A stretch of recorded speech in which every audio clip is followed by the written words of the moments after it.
ఆయన మిమ్మల్ని కొడుకు అన్నట్టు చూసేవారా, లేకపోతే తను నా దగ్గర వర్క్ చేస్తున్నాడు అన్నట్టు చూసేవారా? ఎలా ఉండేది రిలేషన్షిప్? నేను డెవలప్ అవడానికి కారణం మా ఫాదరే. మొదట్లో కొన్ని కంపెనీ వాళ్ళకి పేమెంట్స్ లేట్ అవ్వటం కావచ్చు, ఒక లేడీ వచ్చి మీ అడ్మినిస్ట్రేషన్ వీక్ గా ఉందని చెప్పారు. దానివల్ల కొంత నష్టాలు కూడా వచ్చినా కూడా ఆయన ఇంటర్ఫియర్ అవ్వకుండా లెట్ హిమ్ డెవలప్ అని చెప్పి వదిలేశారు. అందువల్ల నేను డెవలప్ అవ్వగలిగాను. What my father told me is competition makes you what you are. Competition ఉన్నప్పుడే మన షోరూమ్ ఇంకా అందంగా తయారు చేయాలి. ఇప్పటికీ ఎప్పుడన్నా వెళ్ళి ఊరికే సేల్స్ లో ఇన్వాల్వ్ అవుతారా, లేకపోతే మొత్తానికి బయటకు వచ్చారా?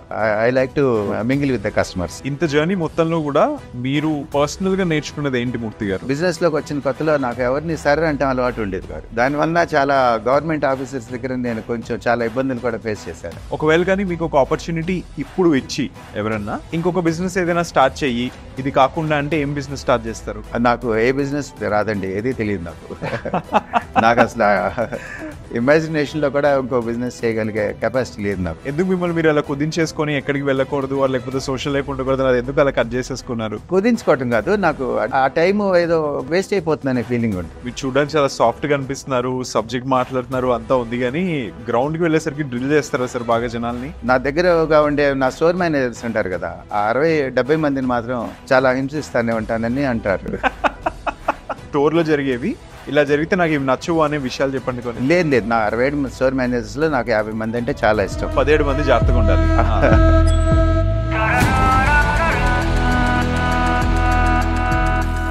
1969లో వే బ్యాక్ విజయవాడలో ఒక ఎలక్ట్రానిక్ షాప్ పెడదాము అని చెప్పి అనుకున్నారు.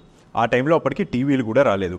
కానీ తను అనుకున్న విధంగా ఒక షాప్ పెట్టి రేడియోస్, మిక్సర్స్, గ్రైండర్స్ ఇవన్నీ కూడా అమ్మడం మొదలుపెట్టారు.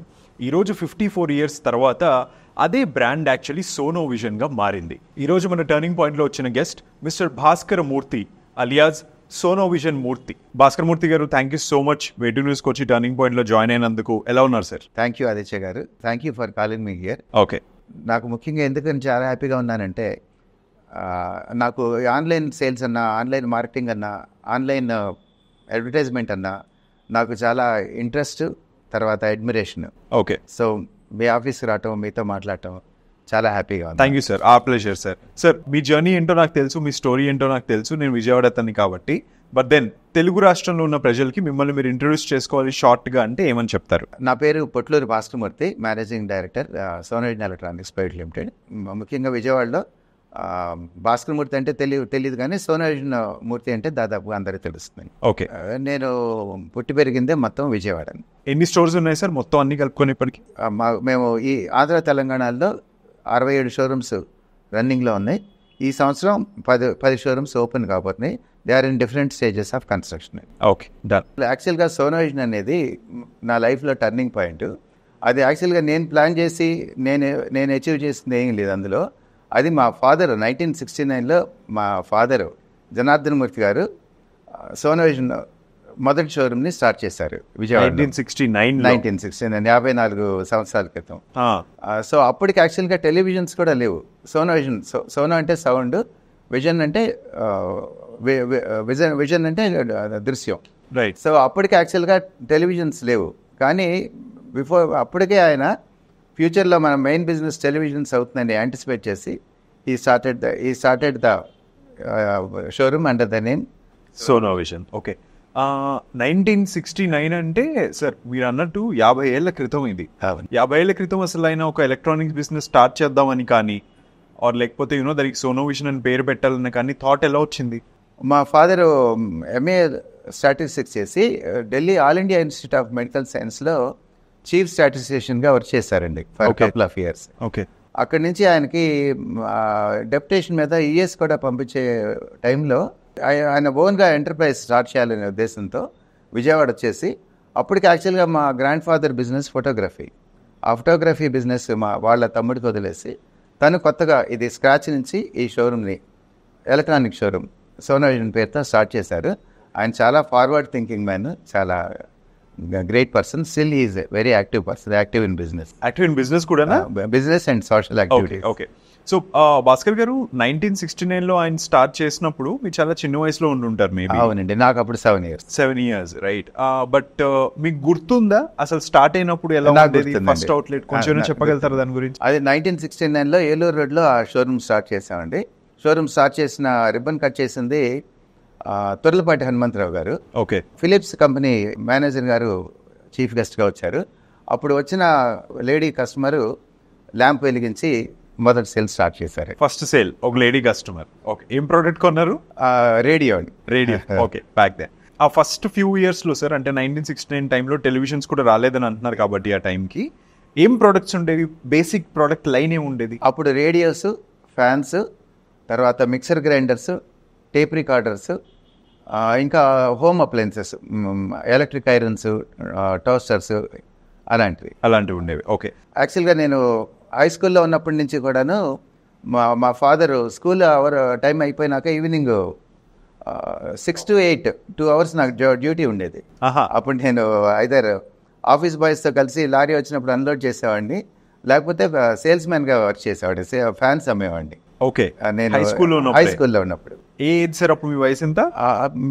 బిట్వీన్ 69 నుంచి 75 వరకు, అంటే from 7 years to 15 years. Okay. ఆ తర్వాత ఇంటర్మీడియట్లో జాయిన్ అయినప్పుడు కూడా ఫాదరు నన్ను ఎస్ఆర్ఆర్ కాలేజీలో జాయిన్ చేశారు. కారణం ఏంటంటే అది అక్కడ shift system, college working hours morning 7 to 2, so evening 4 to 7 నాకు మళ్ళీ షోరూంలో డ్యూటీ అనమాట. ఓకే. ఆ తర్వాత అలాగే ఇంజనీరింగ్లో నేను యాక్చువల్గా మెరిట్ స్టూడెంట్ని. నాకు ఇంటర్మీడియట్లో కానీ హై స్కూల్లో కానీ నా ర్యాంక్ థర్డ్ ర్యాంక్తో వచ్చాను ఫైనల్ ఎగ్జామ్స్. కానీ నన్ను మా ఫాదరు, అప్పుడు నాకు జేఎన్టీలో సీట్ వచ్చింది, మెరిట్ సీటు. అలాగే కురుక్షేత్ర యూనివర్సిటీలో కూడా మెరిట్ సీట్ వచ్చింది. ఓకే. కానీ ఫాదరు విజయవాడలో ఉండి ఈవినింగ్ షోరూమ్ వర్క్ చేయమని చెప్పి నన్ను విజయవాడలో ఇంజనీరింగ్ చేయించారు. సో నేను చదువుకునేటప్పటి నుంచి కూడా totally involved in the business. తర్వాత ఇంజనీరింగ్ 83 అవగానే ఇక ఫుల్ టైం బిజినెస్లోకి వచ్చాను. Okay, understood. మూర్తి గారు, అంత యంగ్ వయసులో స్కూల్లో ఉన్నప్పటి దగ్గర నుంచే తర్వాత తర్వాత ఇంజనీరింగ్ చేస్తూనే మీరు సోనోవిజన్ బిజినెస్లో ఇన్వాల్వ్ అయిపోయారు ఫుల్ ఫ్లెడ్జ్డ్గా. అప్పుడే మీరు బిజినెస్లో నేర్చుకున్న ఫ్రెష్ డైనమిక్స్ ఏంటి, ఆర్ లేకపోతే ఫ్రెష్ రూల్స్ ఏంటి? రూల్స్ అంటే మా ఫాదర్ నాకు బిగినింగ్ నుంచి కూడా 3 విషయాలు గట్టిగా నాకు డ్రిల్ చేసేవారు. ఇప్పటికి కూడా 80% అదే రూల్స్ మీద మా బిజినెస్ నడుస్తుంది. ఫస్ట్ పాయింట్ ఏంటంటే, ఆయన ఇది వినటానికి కొంచెం పాత స్ట్రాటజీలాగా కనిపించవచ్చు, but still it is golden rule అనమాట. ఎప్పుడు కూడా ఆయన ఏం చెప్పేవారంటే, ₹1 ఎక్కువ కొను, ₹1 తక్కువ కమ్ము అని చెప్పేవారు. ఫస్ట్ రూల్ ఇదేదో ఆశ్చర్యంగా ఉండేది. ₹1 ఎక్కువ కొను అంటే ఆయన ఉద్దేశం ఏంటంటే, అందరూ కొనేదానికన్నా మంచి ప్రోడక్ట్ కొను. ఎగ్జాంపుల్ చెప్పాలంటే, ఆ రోజుల్లో సీలింగ్ ఫ్యాన్స్ తయారు చేసేవాడు, ఉషా, ర్యాలీ, క్రాంప్టన్ ఇలాంటి వాడు. అప్పుడు నేను చెప్పేది 75-80 టైంలో. ఆ టైంలో 80% ఫ్యాన్స్ సింగిల్ బాల్ బేరింగ్తో మ్యానుఫ్యాక్చర్ అయ్యాయి. అలాగే అమ్మేవాళ్ళు కూడా ఎక్కువ అయ్యే అమ్మేవారు. కానీ మా ఫాదర్ నో అని డబుల్ బాలింగ్ బేరింగ్ అయితే తప్ప కొని అవే అమ్మేవారు. So is paying extra for the product, కానీ మంచి ప్రోడక్ట్ కొనుక్కున్నారు. అలాగే అమ్మేటప్పుడు ₹1 తక్కువ కమ్ము అనేవారు. అంటే అందరూ సపోజ్ 5% మార్జిన్ వేసుకుంటే నువ్వు 4% వేసుకున్నాము. ఓకే. అంటే బయట కన్నా తక్కువ ఉంటుంది. సో మనకు ప్రాఫిట్ కొంత తక్కువైనా కానీ టర్న్ ఓవర్ బాగా ఎక్కువ వస్తుంది, ఓవరాల్ ప్రాఫిట్ ఎక్కువ ఉంటుంది అని దీంతో అది కాన్సెప్ట్. ఓకే. అదే సిస్టమ్ ఇవాళ కూడా మేము ఫాలో అవుతున్నాం. ఓకే. లైక్ మేము ఇవాళ కూడా మేము ఏసీలు కొంటే మేము ఓన్లీ 4-way స్వింగే కొంటాం, 2-way స్వింగ్ కొన్నాం కంపెనీ నుంచి. కంపెనీ లైనప్లో చాలా మోడల్స్ ఉంటాయి, మీడియం రేంజ్ ఎకానమీ. మేము అన్ని సెగ్మెంట్స్ పెడతాం మీడియం అవి, బట్ వాటిల్లో హయ్యర్ ఫీచర్స్ ఉన్న మోడల్స్ మాత్రమే పెడతాం. అలాగే కొన్ని ఫుల్ హెచ్డి లాంటి కొన్ని మోడల్స్ పెట్టాం, అలాగే వితౌట్ స్టాండ్ రిఫ్రిజిరేటర్స్ పెట్టాం. అలాగా అందుకని కంపెనీకి కస్టమర్కి బెటర్ ప్రోడక్ట్ ఇవ్వడానికి ట్రై చేస్తాం. దట్ విత్ బయట కన్నా కొంచెం తక్కువ ప్రైస్ ఇవ్వడానికి ట్రై చేస్తాం. ఓకే. అది నేర్పారు మా ఫాదరు, ₹1 తక్కువ కమ్మటం అనేది. అలాగే నెంబర్ 2, ఎక్కడ రెంట్కి ఇవ్వద్దు, ఎక్కడ రెంట్ తీసుకోవద్దు అని చెప్పారు. ఓకే. అంటే ఎక్కడ రెంట్ తీసుకోకుండా ఓన్ బిల్డింగ్లోనే బిజినెస్ చేయని చెప్పడం వల్ల ఏంటంటే దానివల్ల ఓవర్ హెడ్స్ తగ్గుతాయి. సో బట్ కస్టమర్కి కాంపిటేటివ్ రేట్ ఇవ్వగలుగుతాం. ఓకే. ఇవాళ కూడాను మేము రన్ చేసే 67 స్టోర్స్లో 40 stores own stores. Okay. That bigger stores, bigger formats అన్నీ కూడా ఓన్ స్టోర్స్. దానివల్ల మా రెంటల్ ఎక్స్పెండిచర్స్ మిగతా వాళ్ళతో కంపేర్ చేస్తే చాలా తక్కువ. దానివల్ల మేము కస్టమర్కి బెటర్ ప్రైస్ ఇవ్వగలుగుతాం. ఓకే. తర్వాత ఆయన చెప్పిన మరో పాయింట్, ఎవరికి ఎక్కడ ₹1 అప్పు తీసుకురావద్దు, ఎవరికి ₹1 అప్పు ఇవ్వద్దు అని చెప్పేవారు. సో దానివల్ల కూడా ఇన్వెంటరీ కంట్రోల్లో ఉంటుంది మనకి. తర్వాత ఇంట్రెస్ట్ కాస్ట్ తగ్గుతుంది. దానివల్ల కూడా ఓవరాల్ ఓవర్ హెడ్స్ తగ్గి మనం కస్టమర్కి బెటర్ ప్రైస్ అందజేయగలుగుతాం. ఓకే. ఆయన చెప్పిన మొదటి ఫార్ములా ఇప్పటికీ ఫాలో అవుతున్నాము, తగ్గించి అమ్మటం అనేది. ఆ సెకండ్ థర్డ్ అనేది 80% ఫాలో అవుతున్నాము. ఓకే. ఇప్పుడున్న పరిస్థితులను బట్టి ఎక్స్పాన్షన్ ఫాస్ట్గా చేయాల్సిన, మేము గత 20 సంవత్సరాలుగా సంవత్సరానికి 2 షాపులు పెట్టి 2 షాపులు ఓన్ సైట్ కొని అక్కడ బిల్డింగ్ కట్టి పెట్టడం, అలా ఇవంతా చేస్తే సంవత్సరానికి యావరేజ్గా 2 షాపులు 3 షాపులు పెట్టగలిగేవాళ్ళం. ఓకే. ఇప్పుడు ఎక్స్పాన్షన్ ఇంకొంచెం ఫాస్ట్గా చేయాల్సిన అవసరంగా ఉంది కాబట్టి గత 5-6 ఏళ్ళ నుంచి రెంటెడ్ షాప్స్ కూడా ఎక్కువ తీసుకుని ఫాస్ట్గా ఎక్స్పాండ్ చేయడానికి ప్రయత్నిస్తాం. అర్థమైంది. సో ఈ గోల్డెన్ రూల్స్ ఫాలో అవుతూ ఆయన చెప్పినవి, మీరు మీ సేల్స్ జర్నీ స్టార్ట్ చేసినప్పుడు మీరు ఫస్ట్ అమ్మిన ప్రోడక్ట్ ఏంటి? మేము ఫస్ట్ టైం నేను అమ్మిన ప్రోడక్ట్, నేను 83లోకి వచ్చినాక టెలివిజన్స్ 81లోనే విజయవాడకు వచ్చినాయి. 83లో టెలివిజన్ అనేది ఇంపార్టెంట్ ప్రోడక్ట్. ఓకే. ఆ తర్వాత refrigerator, washing machine, air conditioner, okay, ఇంకా మిగతా హోమ్ అప్లయన్సెస్. ఓకే. మీకు గుర్తుందా సార్ మీ ఫస్ట్ టెలివిజన్ సేల్ ఎట్లా అయింది అన్నది? ఫస్ట్ టెలివిజన్ సేల్ అండి యాక్చువల్గా నేను 83లోకి రాకముందే హైదరాబాదు, చెన్నై నగరాల్లో 75లోనే రిలే స్టేషన్ ప్రారంభించారు. కానీ విజయవాడలో లేదు. ఓకే. మాకు విజయవాడలో బ్రాడ్కాస్టింగ్ రాదు. అందుకని నాన్నగారు ఏం చేస్తారంటే ఢిల్లీ వెళ్ళి ఒక పెద్ద యాంటీనా, 13 ఎలిమెంట్స్ యాంటీనా అనేవాళ్ళం దాన్ని, అది తీసుకుని వచ్చి బిల్డింగ్ 40 అడుగుల బిల్డింగ్ మీద ఇంకో 40 అడుగులు పై పెట్టి, అంటే 80 feet హైట్లో అది పెట్టి దానికి బూస్టర్స్ అవి పెట్టి విజయవాడలో రిలే స్టేషన్ రాకముందే మేము హైదరాబాదు, చెన్నై బ్రాడ్కాస్టింగ్ మేము రిసీవ్ చేసుకున్నాం. ఓకే. 1977లో. అప్పుడు ఆ రిసీవ్ చేసుకున్నప్పుడు మాకు బందర్ నుంచి ఒక కస్టమర్ వచ్చి ఫస్ట్ టెలివిజన్ 8,000 రూపాయలు పెట్టి ఫస్ట్ టెలివిజన్ 77లో కొన్నారు మరి. ఓకే. Okay, understood. అబ్బో, ఇది అసలు క్రేజీ అనుకుంటాను. యాంటీనాని తీసుకొని వచ్చి లైక్ లెట్స్ బ్రాడ్కాస్టింగ్ లేని చోట హైదరాబాద్, చెన్నై నుంచి రిసీవ్ చేసుకుని మీరు యాంటీనా పెట్టి బూస్టర్స్ పెట్టి రిసీవ్ చేసుకున్నారు. అది అలౌడ్ ఆ టైంలో లేకపోతే ఎలా? ఇది అలౌడ్ అండి, అది ఇల్లీగల్ కాదు, అలౌడ్. అది అంటే వాళ్ళు ఇచ్చారు, అంటే హైదరాబాద్ రిలే స్టేషన్ ఉంది, బట్ వాళ్ళకి 10 kVA ఎంతో కెపాసిటీ ఉండేది. దాని రేడియస్ ఓన్లీ ఎంత, దానికి లైసెన్స్ అదేం అవసరం. Anybody can watch. కానీ బికాస్ ఆఫ్ దట్ పవర్ అది ఓన్లీ 50 kilometers రేడియస్లో వచ్చేది. దాన్ని 250 kilometers దూరంలో లాగడానికి మేము పెద్ద యాంటీనాస్, బూస్టర్స్ అవి పెట్టాం. అర్థమైంది. ఓకే. సో మూర్తి గారు, ఇది జరుగుతున్నప్పుడు మీకు ఆల్రెడీ అక్కడ ఎవరైనా కాంపిటీషన్ అనేది ఎస్టాబ్లిష్ అయ్యి ఉండింది ఆ టైంలో? వచ్చి ఉన్నాయా? పేర్లు చెప్పక్కర్లేదు. కాంపిటేటర్స్ ఉన్నారండి. Competitors are always there. తర్వాత what my father told me is competition makes you what you are. Competition స్ట్రాంగ్గా ఉన్నప్పుడే you try to improve yourself. Competition ఉన్నప్పుడే మన షోరూమ్ని ఇంకా అందంగా తయారు చేయాలి, ఇంకా ఎలిగెంట్గా చేయాలి, యాంబియన్స్ ఇంకా బాగుండాలి, అలాగే మనం ప్రైస్ ఇంకా తక్కువకి ఇవ్వాలి, తర్వాత మంచి సర్వీస్ ఇవ్వాలి, బయట లేని ప్రోడక్ట్స్ కూడా పెట్టగలగాలి. ఇవన్నీ కూడా కాంపిటీషన్ ఉన్నప్పుడే వస్తున్నాయి. ఓకే. సో 69లో స్టార్ట్ అయింది, 83లో మీరు వచ్చారు, అండ్ అక్కడి నుంచి సోనోవిజన్ జర్నీ అనేది ఓకే మనం ఒక పెద్ద మెట్టుకి ఎదిగాము అనే రియలైజేషన్ మీకు ఎప్పుడు వచ్చింది? 95 వరకు కూడా ఒక సింగిల్ షోరూమ్ అండి మాది. 88 వరకు. 89లో సెకండ్ షోరూమ్ స్టార్ట్ చేసాము. థర్డ్ షోరూము 95లో స్టార్ట్ చేసాము. అప్పుడు 2000 అలాగా స్లోగా ఎక్స్పాండ్ చేసేవాళ్ళం ఆ టైంలో. 2005 తర్వాత వైజాగ్లో స్టార్ట్ చేయటం, 2007లో రాజమండ్రి షోరూమ్ స్టార్ట్ చేయటం, ఆ రెండు చాలా మంచి సక్సెస్ ఇవ్వటం. దాంతో మాకు కాన్ఫిడెన్స్ వచ్చి మల్టీ సిటీ డీలర్గా మనం చేయగలం అనే కాన్ఫిడెన్స్ వచ్చింది. ఓకే. ఎక్స్పాన్షన్కి ముందు ఆపరేషనల్గా బ్రేక్ ఈవెన్ అవ్వడము ఆర్ లేకపోతే turn over per unit calculation ఉండేదా, లేకపోతే మీ బిజినెస్ ఎట్లా రన్ అవుతుంది? ఒక సక్సెస్ఫుల్ యూనిట్ని రన్ చేయాలి అంటే ఎలక్ట్రానిక్స్లో, ఆఫ్లైన్లో మీరు ఎలా మెజర్ చేస్తారు దాన్ని? అంటే సక్సెస్ఫుల్గా ఉండాలంటే ప్రతి స్టోర్ కూడా బ్రేక్ ఈవెన్ అవ్వాలి, ఓవర్ హెడ్స్ మీట్ అవ్వాలి. మేము రన్ చేసే 67 షోరూమ్స్లో రెండు తప్ప all 65 are making profit. Okay. Okay. 2 stores are relatively న్యూవా? Relatively new. సో టైం పడుతుంది దానికి. Understood sir. In terms of electronics ఇప్పుడు చూస్తున్నట్టయితే అందరూ ఆన్లైన్కి వెళ్ళిపోయారు, వేరే స్టోర్స్ వచ్చేసాయి, బ్రాండెడ్ స్టోర్స్, కమర్షియల్ స్టోర్స్ కూడా వచ్చేసాయి బాగా అండ్ ఆల్. మీరు ఒక బ్రాండ్ క్రియేట్ చేసినా సరే చుట్టుపక్కల ఇంకో 10 బ్రాండ్లు ఉండేసరికి స్టిల్ ఒక కస్టమర్ ఎప్పుడు ఫస్ట్ సోనోవిజన్ లోపలికి ఎందుకు వస్తున్నాడు ఆర్ లేకపోతే మీరు ఎట్లా దాన్ని యాక్చువల్లీ సాధ్యం చేశారు? కాంపిటీషన్ మీరు చెప్పిన విధంగా ఆన్లైన్ కాంపిటీషన్ ఉంది. ఆన్లైన్ కాంపిటీషన్ మొబైల్స్, తర్వాత లో ఎండ్ ఎల్ఈడీస్ అలాంటి వాటిలో కొంచెం ఎక్కువ ఉంటుంది. మిగతా వాటిలో కాంపిటీషన్, ఆన్లైన్ కాంపిటీషన్ చాలా nominal. Okay. Even United States లాంటి కంట్రీలో కూడా కన్జ్యూమర్ డ్యూరబుల్స్ ఆన్లైన్లో సేల్ అయ్యే పర్సంటేజ్ 12% మాత్రమే. సో ఆన్లైన్లో ఎంత ఇంప్రూవ్ అయినా కానీ కన్జ్యూమర్ డ్యూరబుల్ కొనేటప్పుడు customer likes to see the product, feel the product, and తర్వాత ఈ likes to have a dealer who can give him service. Online వలన మాకు పెద్దగా డెంట్ ఏం రాలేదు. కాకపోతే మా అడ్వాంటేజ్ ఏంటంటే వాళ్ళకన్నా మాకు రెంటల్ కాస్ట్ బాగా తక్కువ.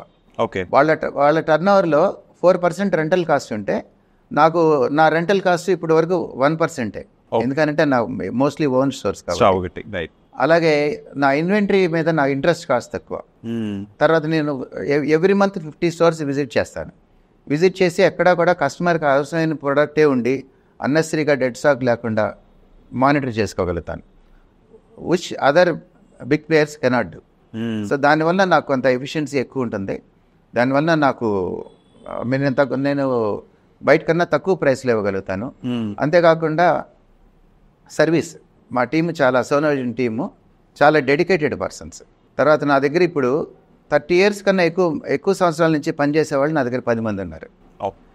తర్వాత 20 years కన్నా ఎక్కువ మంది పనిచేసేవాళ్ళు నా దగ్గర 150 మంది ఉన్నారు. మిగతా వాళ్ళు సగం మంది అబౌట్ 10 years వాళ్ళు ఉన్నారు. సో వీళ్ళందరూ కూడా చాలా డెడికేటెడ్గా వర్క్ చేస్తారు. కస్టమర్కి సర్వీస్ కొనేటప్పుడు కానీ ఆఫ్టర్ సేల్ సర్వీస్ చాలా డెడికేటెడ్గా వర్క్ చేస్తారు. సో కస్టమర్కి బయింగ్ ఎక్స్పీరియన్స్ సోనోవిజన్లో బాగుంటుంది.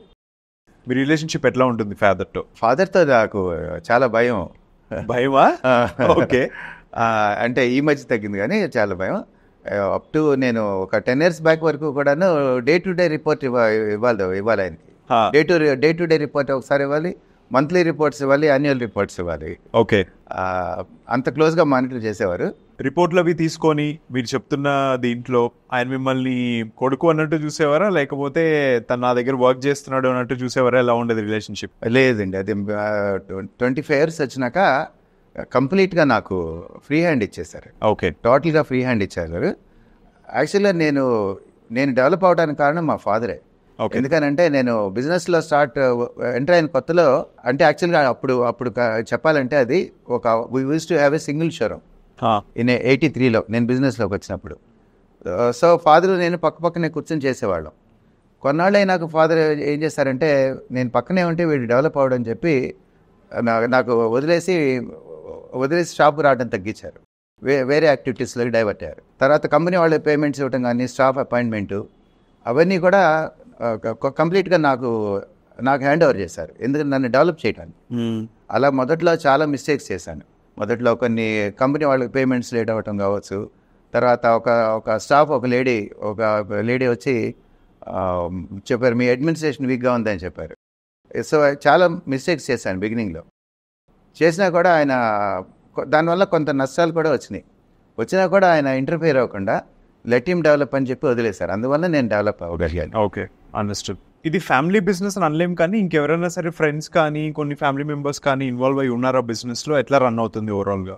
లేదండి, నేను మా ఫాదర్. మీరు మీ ఫాదరే రన్ చేస్తారు? మా మదర్ తర్వాత బిజినెస్ నేను ఇంకా చాలా చిన్నపిల్లాడిగా ఉన్నప్పుడు మా ఫాదర్ అప్పుడు కూడా మా మదర్ రోజు షాప్కి వచ్చి బిజినెస్లో ఇన్వాల్వ్ అయ్యేవారు. అవునా? ఏం చూసేవారు అమ్మగారు? అప్పటికి యాక్చువల్గా సోనోవిజన్ పెట్టక ముందు వేరే చిన్న షాప్, రెంటెడ్ షాప్ ఇంకోటి ఉండేది. ఓకే. ఆ షాప్ని ఆవిడ టేక్ కేర్ చేసేవారు. మూర్తి అండ్ కంపెనీ అని సోనోవిజన్ 69లో పెట్టాము. 65 నుంచి 69 వరకు మూర్తి అండ్ కంపెనీ అని వేరే షోరూమ్ ఉండేది. ఓకే. అది అప్పుడు ఆ షోరూమ్ మా మదర్ చూసేవారు. Okay, understood.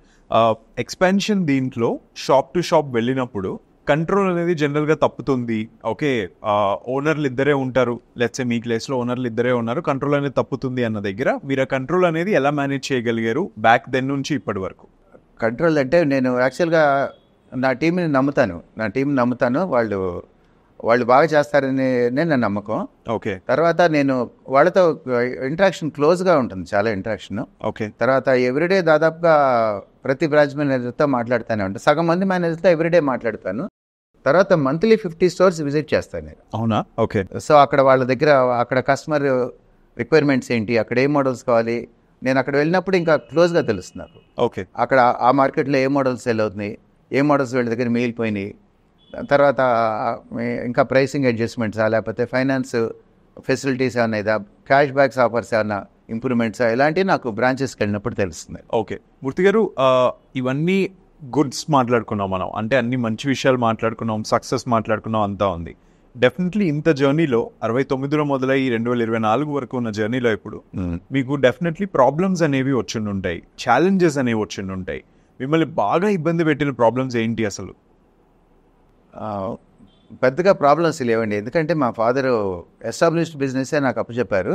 పెద్దగా ప్రాబ్లమ్స్ అంటూ ఎక్కువ చిన్న చిన్న ప్రాబ్లమ్స్ వస్తూ ఉంటాయి. మేజర్ ప్రాబ్లమ్స్ నేను ఎక్కువగా ఏం ఫేస్ చేయలేదు. ఓకే. సో కోవిడ్ మీ బిజినెస్ ఎలా హిట్ చేసింది అసలు? మీరు ఎలా మేనేజ్ చేశారు? కోవిడ్ వాజ్ బ్యాడ్ టైం, ఎందుకంటే ఓవర్ హెడ్స్ అన్నీ యాజ్ టీస్గా ఉంటాయి. అంటే సాలరీస్, రెంట్స్ ఇవన్నీను, ఇన్కమ్ రాదు. సో కాకపోతే ఫార్చునేట్గా మాకు అప్పుడు నాకు ఓడి ఉండేది బ్యాంక్లో, ఓవర్ డ్రాఫ్ట్. దాంతో ఏ ఒక్క ల్యాండ్ లార్డ్కి కూడా నేను రెంట్ ఆపలేదు, ఫుల్గా రెంట్ పే చేశాను. అలాగే ఏ స్టాఫ్ మెంబర్కి కూడా శాలరీ ఆపలేదు. 2 months, నెక్స్ట్ ఇయర్లో కూడా 1 month వచ్చింది. ఏ స్టాఫ్ మెంబర్కి శాలరీ ఆపలేదు. అఫ్కోర్స్ ఇన్సెంటివ్స్ ఆ పర్టికులర్ మంత్లో ఇన్సెంటివ్స్ రావు బికాస్ ఆఫ్ సేల్లో ఉండకపోవడం. బట్ శాలరీస్లో కానీ ఏవి ఇవన్నీ కానీ ఎక్కడ ఆపలేదు. అవన్నీ ఇవ్వడానికి నాకున్న ఓడి బ్యాంక్లో ఉన్న ఓవర్ డ్రాఫ్ట్ ఫెసిలిటీ నాకు హెల్ప్ చేస్తుంది. అర్థమైంది. పాండమిక్ నేర్పిన లెసన్స్ ఏమైనా ఉన్నాయా ఒక ఎలక్ట్రానిక్ రీటైలర్కి? అవునండి, నాకు పాండమిక్లో నేను నేర్చుకున్న లెసన్ ఏంటంటే, ఆన్లైన్ సేల్స్, ఆన్లైన్ మార్కెటింగ్లో నేను ఉండాల్సినంత స్ట్రాంగ్గా లేను. నేను డెవలప్ అవ్వాలి అని నేర్చుకోవాలి. నేను ఇంప్రూవ్ చేసుకోవాలి, నా టీంని ఇంప్రూవ్ చేసుకోవాలి, మా వెబ్సైట్ని ఇంప్రూవ్ చేసుకోవాలి, తర్వాత మా ఆన్లైన్ సేల్స్ని ఇంప్రూవ్ చేసుకోవాలి అది నేర్చుకోవాలి. అర్థమైంది. ఓకే. మీరు కూడా ఇప్పటికీ ఎప్పుడన్నా వెళ్ళి ఊరికే సేల్స్లో ఇన్వాల్వ్ అవుతారా, లేకపోతే మొత్తానికి బయటకు వచ్చారా? వెళ్తానండి, ఈవినింగ్ టైమ్స్ వెళ్తాను నేను కూడా. Maybe 1 hour or 2 hours. I like to mingle with the customers. Okay. చేస్తూ ఉంటారా, అంటే సేల్ చేస్తూ ఉంటారా? సేల్స్ కోసమే వెళ్తారు. ఓకే. మోస్ట్లీ అంటే నేను కూర్చున్న ఆఫీస్లో స్టోర్ ఉంటుంది, అక్కడ తెలిసిన వాళ్ళు చాలా మంది వస్తారు, తెలిసిన కస్టమర్స్. తక్కువ టైము, కానీ 1/2 hour 1 hour మినిమం స్పెండ్ చేస్తారు. అర్థమైంది. ఓకే. టీమ్ సైజ్ ఎలా ఉంది సార్? టోటల్ 67 స్టోర్స్ ఉన్నాయి ఇప్పుడు అన్నారు మీరు. టీమ్ సైజ్ ఎంత? మొత్తం ఓవరాల్ స్ట్రెంత్ ఎంత? మాకు టోటల్ ఎంప్లాయీస్ యాక్చువల్గా 1600 ఉన్నారు. ఓకే. కాకపోతే అందులో ఒక 1200 మంది కంపెనీ ఐఎస్డీస్ కూడా ఉన్నారు. ఓకే. బట్ వాళ్ళకి కూడా కంపెనీ ఐఎస్డీస్ కూడా మేము వాళ్ళని మానిటర్ చేయటం, తర్వాత వాళ్ళకి కంపెనీ అమౌంట్ కాకుండా మేము అడిషనల్గా ఇవ్వటం. సో ఇన్ ఏ వే వాళ్ళు కూడా మా టీమ్గానే మేము ట్రీట్ చేస్తాం. Okay, understood. సార్, ఇంకొకటి నేను విన్నది ఏంటి అంటే, మీ square foot turn over and unit turn over అనేది any corporate chain of retailers కన్నా ఎక్కువ ఉంది అన్నది నిజమేనా? అది ఎక్కువే ఉంటుంది, బాగా ఎఫిషియెంట్గానే ఉంటుంది. ఓకే. ఎలా ఎఫిషియన్సీ తీసుకోవడానికి ఎట్లా మేనేజ్ చేస్తారు మీరు? సేల్ ఓవరాల్ టర్న్ ఓవర్ ఎక్కువ ఉంటే per square feet turn over ఎక్కువ వస్తుంది. ఓకే. అందుకని ఒక సేల్ కోసం కస్టమర్కి మంచి ప్రోడక్ట్ ఇవ్వటం, తక్కువ ప్రైస్లో ఇవ్వటం, వాల్యూ ఫర్ మనీ ఇవ్వటం, సర్వీస్ ఇవ్వటం, నవ్వుతా పలకరించడం, ఇవే మా బేసిక్స్. మాకు ఎంతవరకు తెలుసు, ఇంకేం తెలియదు. అర్థమైంది. ఓకే. ప్రోడక్ట్ లైన్ అనేది తరచుగా ఇప్పుడు ఈ మధ్య ఏంటంటే బాగా పెరుగుతూ వస్తున్నది కదా, చాలా కన్జ్యూమర్ ప్రొడక్ట్స్ వస్తున్నాయి, పర్సనల్ గ్రూమింగ్ ప్రొడక్ట్స్ వస్తున్నాయి అట్లాగా. సో ప్రోడక్ట్ లైన్ అనేది మీ దాంట్లో కూడా పెంచడం లాంటి ప్లాన్స్ ఏమైనా ఉన్నాయా? ఫ్యూచర్ ప్లాన్స్ ఎట్లా ఉన్నాయి? న్యూ ప్రోడక్ట్స్ మేము ఎప్పుడు యాడ్ చేస్తూ ఉంటాము. మీరు చెప్పిన personal care products, health care products, చాలా బ్రాండ్స్ అమ్ముతున్నాం మేము ఇప్పుడు. డైసన్, ఫిలిప్స్ ఇలాంటి బ్రాండ్స్ అమ్ముతున్నాం. అంతేకాకుండా టు బి వెరీ ఫ్రాంక్, మేము ల్యాప్టాప్స్ ఆ సేల్లో కొంచెం వీక్గా ఉన్నాము. దాంట్లో కూడా మోడల్స్, ప్రొడక్ట్స్ పెంచి మంచి ప్రైస్ ఇచ్చి దానికి ఇంకా కష్టపడి పనిచేస్తున్నాము. ఓకే. 3 years బ్యాక్ మాకు మొబైల్ బిజినెస్ చాలా తక్కువ. ఇప్పుడు దాని మీద ఫోకస్ చేసి మేము మంచి రెస్పెక్టబుల్ వాల్యూమ్ మొబైల్స్ చేస్తున్నాము. ప్రతి స్టోర్స్లోనూ హోమ్ థియేటర్స్ యాడ్ చేస్తున్నాం. అర్థమైంది సార్. Okay, done. మ్యారేజ్ ఎప్పుడైంది మీది? 85 అండి. ఓకే. వైఫ్ కూడా బిజినెస్ లో ఇన్వాల్వ్ అవుతారు? వైఫ్ కూడా partly involve in business. Partly involve ఉంటారు. పిల్లలు అండ్ ఎవ్రీబడి వాళ్ళు కూడా బిజినెస్ లో ఇన్వాల్వ్ ఉన్నారా? మా బాబు ఈ staying in America right now. ఇప్పుడు is not interested in business. అతని wife music professor. Okay. So right now their interest is in music. But after few years, 2 years, 5 years, 10 years, definitely it is going to change. Once they see the life, once they understand the values, definitely change will come. Okay, understand. అలాగే మా అమ్మాయి, she is very very competent, determined and very capable person. Okay. తను merit student, MS చేసింది, 2 years నుంచి ఇంటెల్లో work చేస్తుంది. తర్వాత she has plans to join the business, but she has also plans to do online marketing. Okay. either in India or in US. Okay. So right now she is shuttling between US and India. Okay, understood. ఇంత journey మొత్తంలో కూడా మీరు పర్సనల్గా నేర్చుకున్నది ఏంటి మూర్తి గారు? నేను ఫ్రాంక్గా చెప్పాలంటే నా character it is a copy of my father's character. 70%. Okay. 70% మా ఫాదర్ది. యాక్చువల్గా ఆయన ఫాలో అయిన పాలసీస్, ఆయన పద్ధతులు అవే ఫాలో అవుతూ ఉంటాను. ఒక 10% మా ఫ్రెండ్స్ కంపెనీలో మేనేజర్స్, అంటే నాకు ప్రొడక్ట్ సప్లై చేసే వీడియోకాన్ అలాంటి కంపెనీస్లో ఎక్కువ మంది, కెల్వినేటర్ అలాంటి కంపెనీలో ఎక్కువ ఫ్రెండ్స్ ఉండేవారు. వాళ్ళని చూసి నేను ఇంప్రూవ్ చేసుకోవటం, అట్లా అలా అలా అలా అలా డెవలప్ చేసుకున్నాను. ఓకే. చిన్న ఎగ్జాంపుల్ చెప్పాలంటే, నేను బిజినెస్లోకి వచ్చిన కొత్తలో నాకు ఎవరిని సరే అంటే అలవాటు ఉండేది కాదు. దానివల్ల చాలా గవర్నమెంట్ ఆఫీసర్స్ దగ్గర నేను కొంచెం చాలా ఇబ్బందులు కూడా ఫేస్ చేశాను. అది తర్వాత ఈ కంపెనీ మేనేజర్స్, గౌరీ శంకర్ ఒక ఫ్రెండ్ ఉండేవాడు, అలాంటి వాళ్ళని అబ్జర్వ్ చేయటం, అలాంటి వాళ్ళ బిహేవియర్ చూడటం, దానివల్ల నేను కొంచెం నా క్యారెక్టర్ని మోల్డ్ చేసుకోవటం, పబ్లిక్తో ఎలా ఉండాలి, ఆఫీసర్స్తో ఎలా ఉండాలి, పొలిటీషియన్స్ ఎలా బిహేవ్ చేయాలి, అలా కొద్దిగా నేర్చుకున్నాను. Okay, understood. ఎవరైనా ఒక ఫలానా వ్యక్తి వచ్చి ఈరోజు ఒక ఎలక్ట్రానిక్స్ బిజినెస్, ఒక రీటైల్ బిజినెస్ స్టార్ట్ చేయాలి అప్లయన్సెస్తో అనుకుంటే, ఈజీయా కష్టమా మీ దృష్టిలో? కొంచెం కష్టమేనండి. ఎందుకనంటే మోడర్న్ ట్రేడ్, బిగ్ ప్లేయర్స్ వచ్చిన తర్వాత ఎక్కువ బిజినెస్ ఈ పెద్ద స్టోర్స్ నుంచి జరుగుతుంది. తర్వాత ఈ పెద్ద స్టోర్స్ వాళ్ళు ఏంటంటే మల్టిపుల్ స్టోర్స్ మీద బల్క్ పర్చేజ్ చేసి కంపెనీ వాళ్ళ దగ్గర ఎక్కువ డిస్కౌంట్ తీసుకుని ఆ డిస్కౌంట్ వలన మేము కస్టమర్కి తక్కువ రేట్ ఇవ్వగలుగుతాం. అందుకని కొత్తగా స్టార్ట్ చేసే వాళ్ళకి ఈ బిజినెస్ కొంచెం ఛాలెంజింగ్గానే ఉంటుంది. ఓకే. బట్ కొత్తగా స్టార్ట్ చేసే వాళ్ళు కూడాను కొన్ని ఇన్నోవేటివ్ ప్రొడక్ట్స్, హోమ్ థియేటర్స్ లాంటివి కానీ అలాంటివి వాటి మీద ఫోకస్ చేసుకుని కస్టమర్కి మంచి సర్వీస్ ఇస్తా చేయొచ్చండి. Still there is chance. Okay. ఒకవేళ కానీ మీకు ఒక ఆపర్చునిటీ ఇప్పుడు ఇచ్చి ఎవరన్నా ఇంకొక బిజినెస్ ఏదైనా స్టార్ట్ చెయ్యి, ఇది కాకుండా అంటే ఏం బిజినెస్ స్టార్ట్ చేస్తారు? నాకు ఏ బిజినెస్ రాదండి, ఏది తెలియదు నాకు. నాకు అసలు ఇమాజినేషన్లో కూడా ఇంకో బిజినెస్ చేయగలిగే కెపాసిటీ లేదు నాకు. ఓకే. అంటే నాన్నగారికి ఉన్న లాయల్టీయా లేకపోతే మీ బ్రాండ్తో ఉన్న అనుబంధమా ఏంటి? బ్రాండ్తో ఉన్న అనుబంధం అండి. నాకు సోనాయిడ్ని తప్ప వేరే ప్రపంచం అనేది తెలియదు నాకు. నా ఫ్రెండ్స్ అందరూ కూడా నా స్టాఫే నా ఫ్రెండ్స్. నేను తర్వాత సోషల్ లైఫ్ కూడా తక్కువ. నేను క్లబ్స్లో వాటిలో ఎక్కడ దేంట్లో పార్టిసిపేట్ చేయను. చాలా సోషల్ ఫంక్షన్స్, దగ్గర పెళ్ళిళ్ళు అన్నీ మిస్ అవుతూ ఉంటాను. సోనా విజన్ని ఒక మంచి పద్ధతిలో రన్ చేస్తున్నాను అనే హ్యాపీనెస్ అయితే ఉంది. మంచి హ్యాపీనెస్ ఉంది.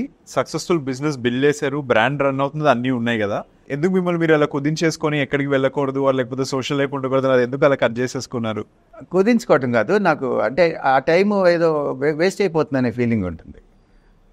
ఎక్కడ వెళ్తే ఆ టైము షోరూమ్లో స్పెండ్ చేయాల్సిన టైం ఎక్కడో వేస్ట్ చేస్తున్నాను అనేది ఇది ఉంటుంది. ఓకే. ఇంట్లో ఏమి కంప్లైంట్స్ ఉండవా దాని మీద? ఇంట్లో వాళ్ళు ఉంటాయండి, కంప్లైంట్స్ ఉంటాయి, బట్ చివరికి అండర్స్టాండ్ చేసుకున్నారు. ఓకే. సో ఆల్మోస్ట్ 1600 మంది ఎంప్లాయీస్, రోజు వచ్చి కనపడే కంపెనీ ఎగ్జిక్యూటివ్స్, వాళ్ళు తెచ్చే స్కీములు, ఇదంతా కాకుండా మీకు ఆపరేషనల్లో ఉండే ఫర్ ఎగ్జాంపుల్ ఫైనాన్స్ వాళ్ళు అవ్వచ్చు, సేల్స్ వాళ్ళు అవ్వచ్చు, ఇవన్నీ జరుగుతుంటాయి కదా. మీరు ఒక్కళ్ళే సింగిల్ పాయింట్ ఆఫ్ కాంటాక్ట్లో వెరీ ఫోకస్డ్గా దాన్ని ఎలా అసలు యాక్చువల్లీ హ్యాండిల్ చేస్తారు? అంటే అంత గొప్పగా హ్యాండిల్ చేయటం ఏమి ఉండదండి. అంటే మామూలుగా మనం రోజు చేసే పనే మామూలుగా చేసుకుంటాము. కాకపోతే ఏంటంటే అందరూ అనేది మీకు స్కీమ్స్ కానీ, ప్రోడక్ట్స్ కానీ, ప్రైస్ కానీ మాకు గుర్తున్నవన్నీ మా సేల్స్ వాళ్ళు కానీ అందరూ అంటారు. తర్వాత చాలామంది నాకు మా స్టాఫ్ కూడా 700-800 మంది నాకు గుర్తుంటారు. నేను ప్రత్యేకంగా దాని మీద ఎఫర్ట్ ఏమి ఉండదు. అంటే ఆ సబ్జెక్ట్ మీద ఇంట్రెస్ట్ ఉంది కాబట్టి అవి గుర్తుండిపోతాయి ఆటోమేటిక్గా. దానికోసం వేరే ఎఫర్ట్ పెట్టడం ఏమి ఉండదు. అదంత ఈజీ కాదు సార్. మీరు చెప్పినంత మెంటల్ పవర్ చాలా కావాలి దానికి. And minute details, attention of detail అని చెప్పి ఇవన్నీ కూడా ఉంటాయి దానికి కదా. లేదు ఆదిత్య గారు, అది మనకి ఇంట్రెస్ట్ ఉన్న ప్రోడక్ట్ ఖచ్చితంగా గుర్తుంటుంది. చాలామంది ఉంటారు, పవన్ కళ్యాణ్ ఏ సినిమా ఏ థియేటర్లో ఎంత కలెక్ట్ చేసిందో చెప్పగలుగుతారు. ఆయనకున్న ఇంట్రెస్ట్ అది. రైట్. అదే ఇంట్రెస్ట్ మనం నాకు ఈ సబ్జెక్ట్ మీద ఉంది కాబట్టి నాకు మైండ్లో ఆటోమేటిక్గా రిజిస్టర్ అయిపోయి ఉంటుంది. ఓకే. కంపెనీలో 1600 మంది ఉంటే ఆల్మోస్ట్ 1000 మంది పేర్లు గుర్తుంటాయట మీకు, నిజమా? 700-1000 మంది నాకు బై ఫేస్ నేను గుర్తుపట్టగలను, మాట్లాడతాను. లాస్ట్ మంత్ ఎవరెంత టర్న్ ఓవర్ చేస్తారు అని కూడా గుర్తుంటుంది. ఓకే. తర్వాత 200 మంది ఎంప్లాయీస్, వాళ్ళ పిల్లలు ఏం చదువుతున్నారు, వాళ్ళ ఫ్యామిలీ లైఫ్ ఎలాగా, సొంత ఇల్లు కట్టుకున్నాడా లేదా, ఇవన్నీ కూడా నాకు 200-300 మంది ఎంప్లాయీస్ నాకు గుర్తుంటుంది. ఓకే. మీరు చూడడానికి చాలా సాఫ్ట్గా అనిపిస్తున్నారు, సబ్జెక్ట్ మాట్లాడుతున్నారు, అంతా ఉంది, కానీ గ్రౌండ్కి వెళ్ళేసరికి డ్రిల్ చేస్తారా సార్ బాగా జనాల్ని? నిజమేనండి. నాకు టు బి ఆనెస్ట్ నాకు షార్ట్ టెంపర్ అని చెప్పి అందరి మీద చూపించను. నా దగ్గరగా ఉండే నా స్టోర్ మేనేజర్స్ ఉంటారు కదా, ఆ 60-70 మందిని మాత్రం చాలా హింసిస్తానే ఉంటానని అంటారు. ఏ విషయాల్లో హింసిస్తారు? ఏమి నచ్చవు మీకు మీ స్టోర్లో జరిగేవి? ఇలా జరిగితే నాకు ఇవి నచ్చవు అనే విషయాలు చెప్పండి కొన్ని. లేదు, నాకు నా 67 స్టోర్ మేనేజర్స్లో నాకు 50 మంది అంటే చాలా ఇష్టం. చాలా ఎఫిషియెంట్ పీపుల్, చాలా ఇష్టం. 17 మంది జాగ్రత్తగా ఉండాలి. కాకపోతే నేనేదో డేటా అడుగుతాను, వాళ్ళు ఏమో ఇవ్వటం లేట్ చేస్తారు, అప్పుడు గబుక్ని ఇరిటేట్ అవుతాంటాను. అలాంటివే తప్ప basically I like my team, I like people, I like my team. Okay, understood. I like my managers. అర్థమైంది సార్. ఆఫ్లైన్ అన్న వెంటనే చాలా ఆపరేషన్స్ ఉంటాయి, నంబర్లు, ఇవి billing process line, all of data. మీకు ఏది ఇంపార్టెంట్ అంటే మీరు మీ యూనిట్ సరిగ్గా పర్ఫామ్ చేస్తున్నది చేయలేదు అనేది క్యాలిక్యులేట్ చేయాలి అంటే టాప్ 3 or 4 డేటా పాయింట్స్ ఏమి ఉంటాయి? First store wise turnover చూసుకుంటానండి. ఆ స్టోర్ తగినంత టర్న్ ఓవర్ ఇస్తుందా లేదా. నెంబర్ 2 అక్కడ మోడల్స్, కస్టమర్ అడిగే మోడల్స్ అన్నీ ఉన్నాయా లేదా. 50 స్టోర్స్ మంత్లీ విజిట్ చేసినప్పుడు ప్రతి స్టోర్లోనూ 2-3 అవర్స్ స్పెండ్ చేసి ప్రతి ప్రోడక్ట్ ఏ మోడల్ ఉన్నాయో అక్కడ కస్టమర్ కావాల్సి ఉన్నాయా లేవా అనే దాని మీద ప్రతి స్టోర్లో 2 hours స్పెండ్ చేస్తాను. Okay. Week on week growth చూస్తారా లేకపోతే month on month? Month to month చూసుకుంటారు. మంత్ టు మంత్ చూసుకుంటారు. అండ్ ఎక్కడైనా సరే డౌన్ టైం ఉంది అంటే, మీరు అనుకున్న నంబర్స్ అచీవ్ అవ్వలేదు అంటే ఇమీడియట్గా మీరు ఇన్వాల్వ్ అవుతారు ఆపరేషన్స్లోకి, లేకపోతే స్టోర్ మేనేజర్ ద్వారా చేయిస్తారా? ఎట్లా ఉంటుంది అది? స్టోర్ మేనేజర్ ద్వారా అన్ని చేస్తాము. తర్వాత ఇక్కడ మన కోర్ టీం నుంచి ఒకళ్ళని సపోర్ట్ పంపిస్తారు. కోర్ టీం నుంచి అంటే మీ కోర్ టీం ఎంత ఉంటుంది యాక్చువల్లీ? ఎవరెవరు ఉంటారు కోర్ టీం? నాకు ప్రవీణ్ అని నా ఐటీ బిజినెస్ అంతా అతను చూస్తాడు. ఓకే. ప్లస్ మీడియా అడ్వర్టైజ్మెంట్స్ కూడా అతనే చూస్తాడు. ఓకే. తర్వాత రవి అని స్టోర్స్ స్టాఫ్ అవి చూస్తాడు. ఓకే. తర్వాత మిగతా వాళ్ళు అకౌంట్స్ వాళ్ళు ఉన్నారు. తర్వాత కన్స్ట్రక్షన్ టీమ్ 6 సూపర్వైజర్స్ ఉన్నారు. ఓకే. యాక్చువల్గా నేనేం చేస్తాను అంటే ఉన్న 67 స్టోర్స్లో, ఫర్ ఎగ్జాంపుల్ కర్నూలులో ఒక స్టోర్ మేనేజర్కి యాక్సిడెంట్ అయ్యి 3 months లేడు. అలాంటప్పుడు అక్కడ అది స్టోర్ ఎఫెక్ట్ అయింది. అప్పుడు వెంటనే అనంతపూర్ స్టోర్ మేనేజర్ అక్కడికి వచ్చి తన స్టోర్తో పాటు అది కూడా కవర్ చేయడం అలా చేశారు. Okay, understood. స్టాఫ్ బేసికలీ ఎలాంటి బెనిఫిట్స్ ఉంటాయి, లేకపోతే మీరు వాళ్ళు ఎలా చూస్తారు? ఎనీ అదర్ బెనిఫిట్స్ ఉంటాయా వర్క్ చేస్తున్నందుకు సోనోవిజన్లో? 1975 నుంచి 90 వరకు Sonovision is number 1 retailer maybe across India. Okay. ఎందుకనంటే మా ఫాదరు 75లోనే 28 పోర్షన్స్తో ఒక క్వార్టర్స్ కట్టి వాళ్ళందరికీ హౌసింగ్ ప్రొవైడ్ చేశారు. క్వార్టర్స్తో ప్రతి ఎంప్లాయీకి, ఒక చైల్డ్కి ఎంతవరకు చదువుకుంటే అంతవరకు, బీటెక్ వరకు అయినా సరే టోటల్ ఫీజులో ఆయన కట్టేవారు ఒక చైల్డ్కి. అలాగే 20 years దాటిన ప్రతి ఎంప్లాయీకి ఒక ప్లాట్ కొనిచ్చేవారు, ఒక హౌస్ ప్లాట్ కొనిచ్చేవారు. అలాగా ఎంప్లాయీస్ని చాలా ఎంపతితో ట్రీట్ చేశారు. ఓకే. ఎందుకు సార్ స్టాఫ్ ఎందుకు అంత ఇంపార్టెంట్? వాళ్ళకి అన్ని బెనిఫిట్స్ ఎందుకు ఇవ్వాలి జనరల్గా? అంటే నేను చూసినంత వరకు వస్తున్నారు, డబ్బులు ఇస్తున్నారు, చేస్తున్నారు, వెళ్తున్నారు అనే యాటిట్యూడే బయట ఉంటుంది, ఎస్పెషల్లీ రీటైల్లో. దాంట్లో మీ నాన్నగారు స్టార్ట్ చేశారు అన్నట్టు కాకుండా లెగసీ కంటిన్యూ చేయాలనే థాట్ ఎందుకు వచ్చింది మీకు? ఇప్పుడు ఉన్న 1600 ఎంప్లాయీస్లో ఓకే జాబ్గా చేసేవాళ్ళు ఉంటారు 1000 మంది. బట్ నాకు తెలిసిన నా పర్సనల్గా నాకు క్లోజ్గా ఉన్న 400-500 పీపుల్ వాళ్ళు సోనోవిజన్ని నేను ఎంత ప్యాషనేట్గా లవ్ చేస్తానో అంత ప్యాషనేట్గా లవ్ చేసేవాళ్ళు నాకు 200-300-400-500 మంది తెలుసు. Okay, understood. Social responsibility. Okay, విజయవాడలో పుట్టి పెరిగాము, అక్కడే బిజినెస్ ఏర్పడింది, ఊరు మనకి ఎంతో వచ్చింది, ఊరికి తిరిగి ఇచ్చేయాలి లేకపోతే లావ్ అయిపోతాం అని చెప్పి డైలాగ్ ఉంటుంది సినిమాలో. అలాంటిది మీ థాట్ ఏమైనా ఉండిందా? అందుకే ఏమైనా చేద్దాం అనుకుని సొసైటీకి ఏమైనా చేశారా, చేయబోతున్నారా, ఏమైనా ఉందా?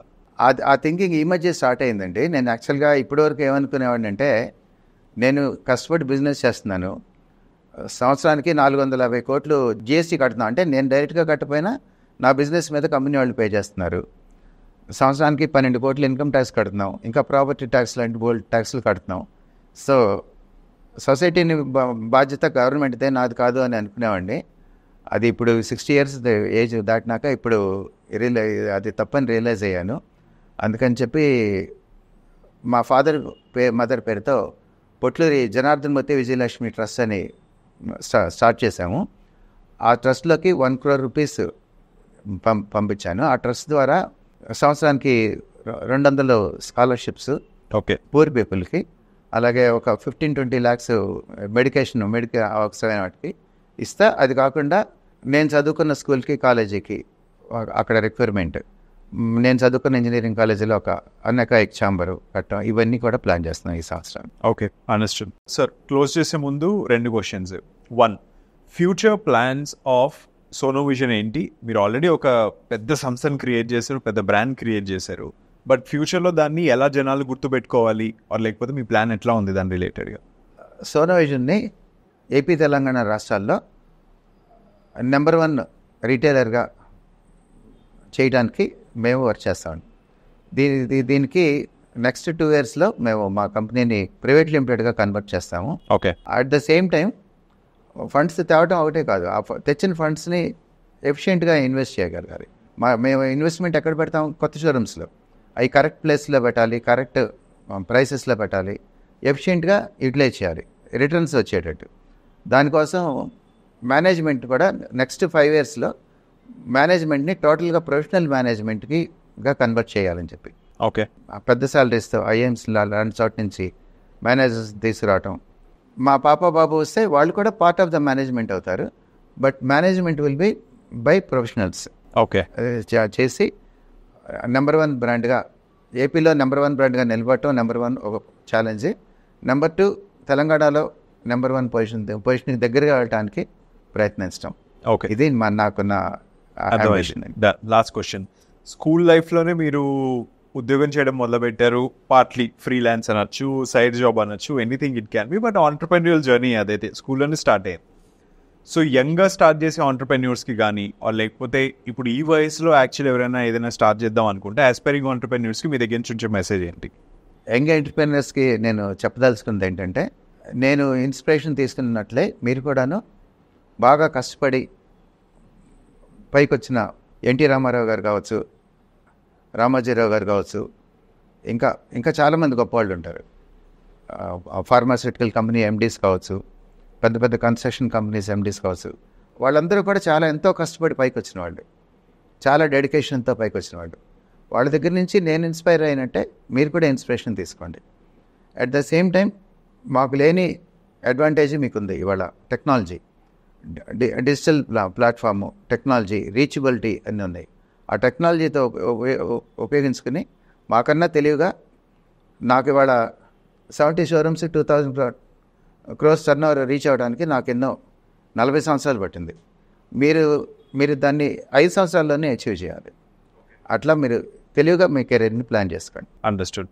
భాస్కర్ మూర్తి గారు, thank you so much waiting న్యూస్కి వచ్చినందుకు అండ్ టర్నింగ్ పాయింట్లో మాట్లాడినందుకు. మీ జర్నీ చాలా బాగుంది అండ్ చాలా ఇన్స్పైరింగ్ ఉంది, బికాస్ మీరు స్కూల్ నుంచే దీంట్లో యాక్చువల్లీ వచ్చారు కాబట్టి. తెలుగు రాష్ట్రాల్లో మీరు అనుకున్నట్టుగా నంబర్ 1 లీడర్గా ఎమర్జ్ అవ్వాలని కోరుకుంటూ, సేమ్ అట్లానే మీరు ఏదైతే ప్రొఫెషనల్ కార్పొరేట్ మేనేజ్మెంట్ని బిల్డ్ చేయాలనుకుంటున్నారో సోనో విజన్కి, అది కూడా అవ్వాలి. ఆ టైంలో మనం మళ్ళీ టర్నింగ్ పాయింట్లో కూర్చొని నెక్స్ట్ ఎపిసోడ్లో మాట్లాడుకోవాలని ఉద్దేశించుకుంటూ thank you so much sir. Thank you Aditya garu. Thank you so much sir. నమస్తే, నా పేరు Bhaskar Murthy, managing director Sonovision electronics private limited. మీరు చూస్తున్నారు number 1 Telugu daily, waiting news, turning point.